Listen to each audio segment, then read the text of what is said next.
اسلام یہ نہیں کہتا کہ یہ اتنا وفادار ہے تو اب اس کو کتا مت کہو. کہنا کیا پڑے گا اس کو؟ کتا ہی کہنا پڑے گا. وجہ اس کی ہے کہ اس میں کچھ بہت بری خصلتیں بھی ہیں. آگے وہ ابھی میں خصلتوں پر بیان پہلے کر چکا ہوں, ابھی میں نہیں جاؤں گا اس کی طرف. تو خیر, اب کیا مسئلہ ہے؟ تو بنی اسرائیل جب یہاں گئے ہیں, آہستہ آہستہ آہستہ حکومت ان کے ہاتھ سے نکلنا شروع, اور گناہوں میں بھی جانا شروع ہو گئے. جائز ہے, جب حکومت میں آتے ہیں تو عیش و عشرت بھی بڑھتا ہے. بالآخر فرعون, اس زمانے میں مصر کا جو بھی بادشاہ اس کو فرعون ہی کہا جاتا تھا, تو وہ والا فرعون جس کا قرآن میں تذکرہ ہے وہ ان پر بالآخر غالب آ گیا, اور وہ ہے ویسے ہی تحریکیں چلنا شروع ہو گئیں جیسے مودی صاحب کی تحریکیں ہیں.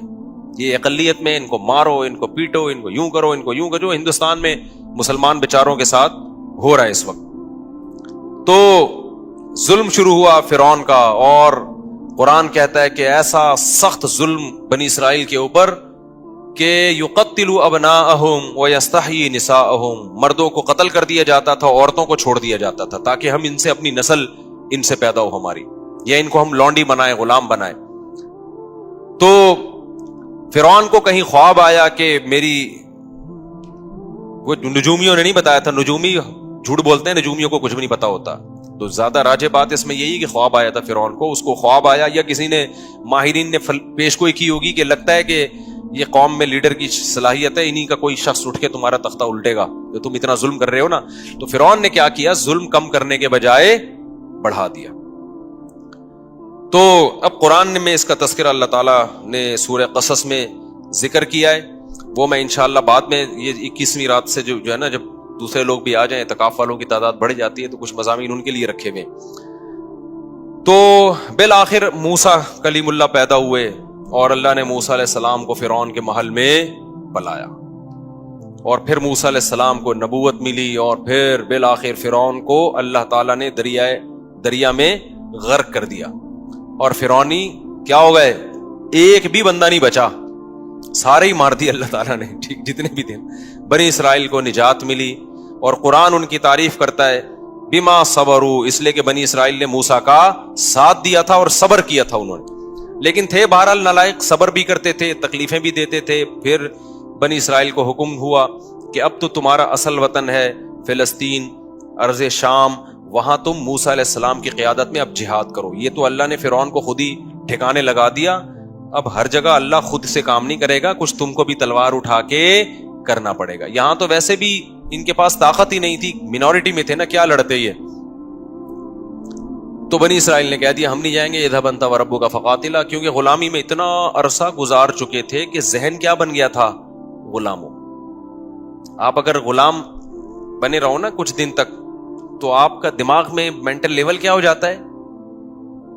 جو لوگ بچوں میں زیادہ رہتے ہیں نا, تھوڑے دنوں میں بچکانہ حرکتیں شروع کر دیتے ہیں. صحبت کا بہت گہرا اثر ہوتا ہے, خوب سمجھ لو. اگر آپ پڑھے لکھے لوگوں میں بیٹھو گے تو آپ کیا بن جاؤ گے, سنجیدہ, سیریس ہو جاؤ گے.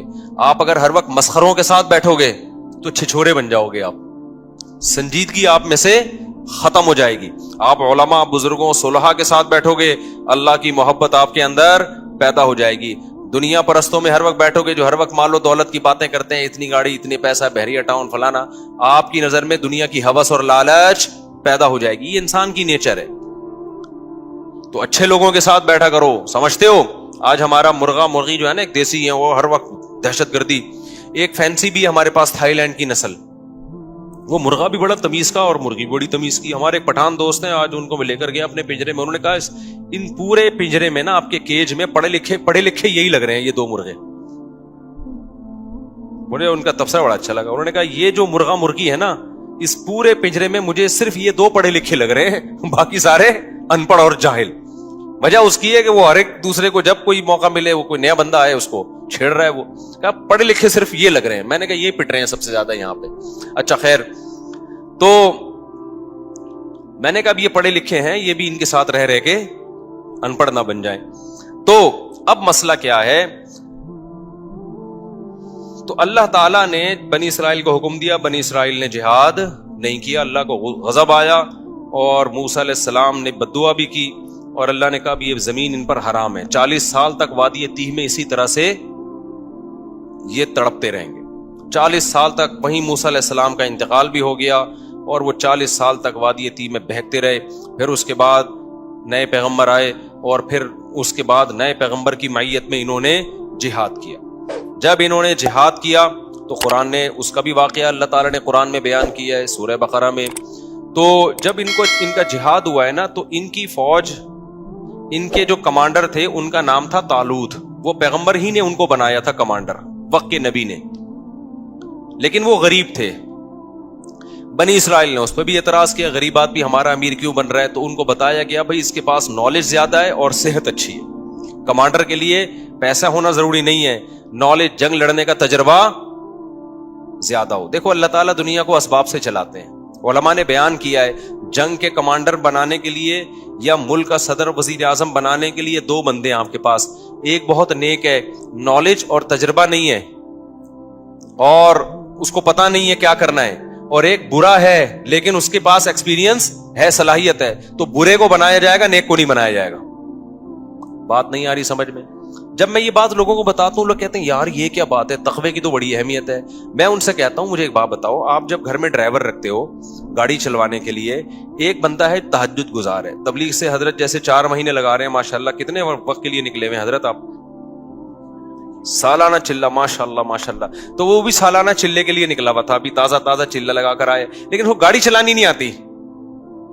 دوسرا گٹکا بھی کھاتا ہے، پان بھی کھاتا ہے، چرس بھی پیتا ہے، لیکن گاڑی چلانا اس کو آتی ہے. تیسرا کوئی آپشن آپ کے پاس نہیں ہے، تو ڈرائیور کس کو بناؤ گے آپ؟